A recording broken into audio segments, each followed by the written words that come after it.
Ada juga yang bertanya pada saya, "Suster, bagaimana caranya menjadi rendah hati?" Nah, ini dia. Saya dulu sering mendoakan doa untuk mohon kerendahan hati, dan saya tidak tahu apakah sekarang saya sudah menjadi rendah hati atau belum. Menurut seorang penulis buku rohani, kalau tidak salah Kardinal C. Martini, dalam pembahasannya tentang Santo Paulus, beliau mengatakan bahwa seseorang baru akan benar-benar mencapai kerendahan hati sesudah ia berumur 60 tahun. Karena ketika seseorang sudah berusia 60 tahun, segala ambisi, segala keinginan sudah mulai mereda.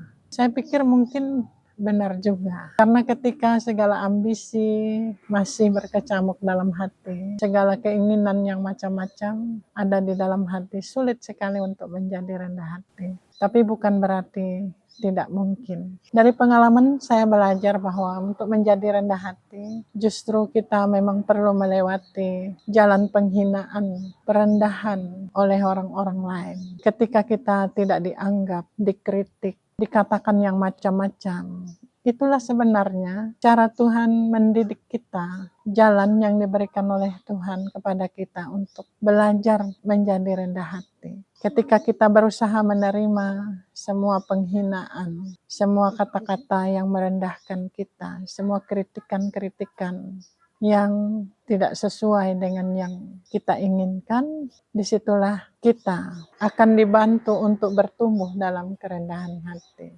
Ketika kita belajar menerima semuanya, menerimanya dengan sabar dan tabah, itulah kita sudah masuk dalam proses menuju kerendahan hati.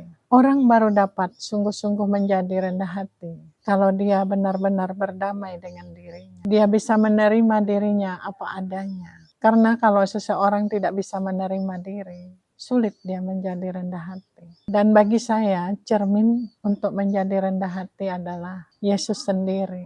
Tuhan Yesus dalam hidupnya sebagai manusia banyak mengalami penghinaan, perendahan. Bahkan sampai sekarang masih banyak orang juga yang menghina Tuhan Yesus. Padahal dia sudah tidak hidup sebagai manusia lagi. Banyak sekali mengalami bahwa dia itu tidak dianggap.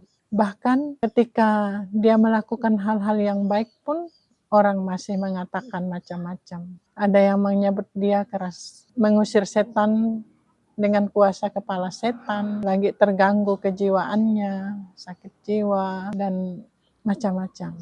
Jadi, dan saya di sini melihat berbagai reaksi dari Tuhan Yesus berhadapan dengan kata yang merendahkan, yang meremehkan, yang menghina. Saya belajar daripadanya karena Tuhan Yesus selalu menghadapi semuanya dengan sabar, dengan tenang, tanpa memberontak. Dan bahkan ketika ia direndahkan serendah-rendahnya dengan dihukum mati di salib, Tuhan Yesus memberikan pengampunan kepada mereka yang menyiksa dan menghukum mati dia. Jadi untuk menjadi rendah hati bagi kita manusia perlu suatu proses dan kehidupan membentuk kita asal kita mau. Jadi kalau tidak mau pun tidak akan terjadi. Berbagai ambisi-ambisi kita, berambisi itu kadang sedikit ada baiknya, tapi kalau terlalu akan membuat kita menjadi manusia yang sangat sombong. Ujian yang sangat sederhana bagi saya untuk melihat apakah saya sungguh rendah hati atau tidak,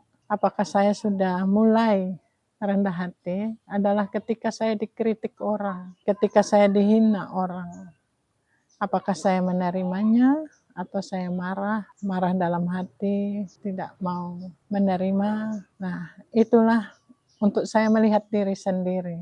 Apakah kerendahan hati yang saya mohon dalam doa itu sudah benar terjadi dalam hidup saya. Paling tidak ini menjadi bahan refleksi untuk tidak terjatuh dalam kesombongan.